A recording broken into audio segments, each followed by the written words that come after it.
আলু গাছের বয়স 50 দিন পার হলে অবশ্যই যেসব গ্রুপের ছত্রাকনাশক স্প্রে করবে: ম্যানকোজেব প্লাস মেটালাক্সিল গ্রুপের ছত্রাকনাশক অথবা ম্যানকোজেব প্লাস সাইমোক্সিনিল গ্রুপের ছত্রাকনাশক। মেটালাক্সিল পাতায় বা কাণ্ডে স্প্রে করলে গাছের ভেতর ঢুকে যায়। মেটালাক্সিল প্রতিকারমূলক কাজ করে।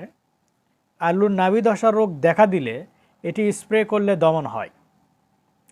এটি একমুখী ছত্রাকনাশক হয় ছত্রাকের জন্য যাতে সহনশীল হয়ে না যায়, তাই মেটালাক্সিলের সাথে ম্যানকোজেব মিশ্রিত ফর্মুলেশন ব্যবহার করা হয়। তবে একটি বিষয় মনে রাখবেন, মেটালাক্সিল গ্রুপের ছত্রাকনাশক আলু রোপণের 45 থেকে 50 দিন পর হতে ব্যবহার করা উত্তম। অল্প বয়সে মেটালাক্সিল ব্যবহার করলে গাছের বৃদ্ধি কমে যায়।